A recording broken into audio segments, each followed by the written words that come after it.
Friends good morning. Sunday holiday, Sunday fun day. Sunday ఒకరోజు కాబట్టి ఫ్యామిలీతో టైం స్పెండ్ చేయాలా. పిల్లలు సతాయిస్తున్నారు పొద్దున గ్రౌండ్ పోదామని.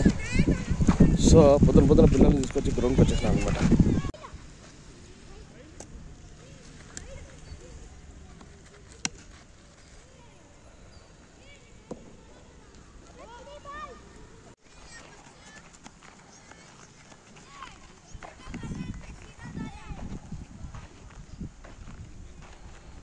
హెవీ వర్కౌట్, చెమట్లో full sweating. Okay boys, let's go. ఆదివారం ఆడవాళ్లకు సెలవు అని ఏదో సినిమా గుర్తొస్తుంది భయ. సండే వస్తే చాలు. ఇయర్ అంటే సండే వస్తే పిల్లలకి స్కూల్స్ ఏమి ఉండవు కాబట్టి లేడీస్ ఎవరైతే ఉన్నారో ఇంట్లో వాళ్ళు టిఫిన్లు అయితే ఏం చెయ్యరు, కంపల్సరీగా బయట నుంచి తీసుకొని రావాల్సిందే. అందుకే క్రికెట్ ఆడుకొని స్ట్రైట్గా అలాగే హోటల్కి పోయేసి మా పిల్లలకి ఏమేమి కావాలో వాళ్ళ ఫేవరెట్ ఐటమ్స్ వాళ్ళకు పార్సల్ తీసుకొని ఇంటికి వచ్చేసి తింటున్నాం అనమాట. అది సో మీ ఇంట్లో కూడా సండే వస్తే టిఫిన్ చేస్తారా లేకపోతే బయట హోటల్ నుంచి ప్రిఫర్ చేస్తారా అనేది కింద కామెంట్ సెక్షన్లో అయితే కామెంట్ చేయండి. ఏం చిన్నావు? పొద్దున ఆడినారు, తిన్నారు, స్నానం చేసుకోలేదు, ఇప్పుడు ఆడిపోతాండారు. చేతిలో ఏముంది చూపించి ఒకసారి. బంగారాలు తీసుకొని ఆడుకునే అనిపోతాండారా? సండే వస్తే చాలు. ఏమి ఏంటి ఇవి? బంగారాలా?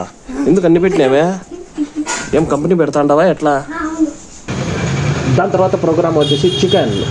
భయ ఫ్యామిలీస్లో 99.9% కంపల్సరీగా సండే వస్తే చికెన్ తింటారు. సండే రోజు ఏ మూల చికెన్ షాప్ ఉన్నా కూడా ఫుల్ అయిపోతాయి, జనాలు అయితే ఫుల్గా ఉంటారు. సో ఆయన మనపైన అభిమానంతో 10 రూపాయలు తక్కువ చెప్తాడు, కానీ నేను ఆయన చూపించిన అభిమానానికి ఇంకొక 10 రూపాయలు ఎక్స్ట్రాగానే వేసి ఇస్తాను. ఎందుకంటే మనపైన ఎవరైనా అభిమానం చూపిస్తే మనం కూడా కృతజ్ఞత భావంగా వాళ్ళ కోసం ఏదైనా చేయాలి కాబట్టి నేనైతే చేస్తాను.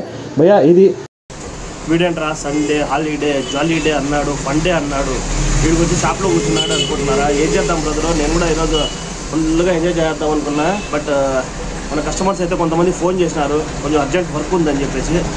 ఇప్పుడు మనకు కస్టమర్ లేనిదే మనకు బిజినెస్ లేదు కదా బ్రదరు. కస్టమర్ లేనిదే మనకు బిజినెస్ లేదు కదా బ్రదరు. కస్టమర్ ఇంపార్టెంట్ కాబట్టి వాళ్ళు ఫోన్ చేసినారు నాకు, నా అర్జెంట్ కొంచెం పని ఉంది నా రానా అని చెప్పేసి. సో కొంతమంది ఫొటోస్కి, కొంతమంది జిరాక్సులకి, వాటికి వీటికి ఫోన్ చేసినారు. వీళ్ళందరికీ పంపించేసిన తర్వాత మళ్ళీ నేను ఇంటికి పోతాను. ఎందుకంటే కస్టమర్స్కి మనం ఇంపార్టెన్స్ ఇవ్వకపోతే మనం లైఫ్ వేస్ట్ బ్రదర్, బిజినెస్ కూడా వేస్ట్. సో ఎనీ టైం మనం రెస్పాండ్ అవ్వాలా. నేనైతే రెస్పాండ్ అవుతాను. పాపం వాళ్ళకి ఎమర్జెన్సీ ఉంటాయి, ఫొటోస్ కావాల్సి వస్తుంది, లేకపోతే జిరాక్స్లో ఏదో ఒకటి కావాల్సి వస్తుంది, కార్డ్స్ ఏదో ఒకటి. సో బయట ఊళ్ళో పోతా అంటారు, బెంగళూరుకి ఈ పక్క ఆ పక్క. నా దగ్గర నుంచి కొంతమంది డూప్లికేట్ కార్డ్స్ అవన్నీ రెడీ చేసుకొని పోతా అంటారు, లైసెన్సులు అవి ఇవి, ఆధార్ కార్డు అవన్నీ. సో అందుకోసం అనేసి నేను ఖచ్చితంగా వాళ్ళ ఏదైతే వాళ్ళ ప్రాబ్లం ఉందో దాన్ని నేను సాల్వ్ చేయాలా, వాళ్ళ రిక్వైర్మెంట్ ఏదైతే ఉందో దాన్ని నేను పూర్తి చెయ్యాలా. సో అందుకే కస్టమర్స్ అనేది మనకి ఎంత ఇంపార్టెంట్ అనేది షాప్ పెట్టిన ప్రతి ఒక్కరికి తెలుసు. సో అందుకే నేను కస్టమర్ని పోగొట్టుకోదలుచుకోలేదు, వాళ్ళని డిసప్పాయింట్ చేయదలుచుకోలేదు. అందుకే నేను వాళ్ళ విషయం కంప్లీట్ చేయడం కోసమే నేను ఈరోజు సండే అయినా కూడా వచ్చినాను వాళ్ళ కోసమే.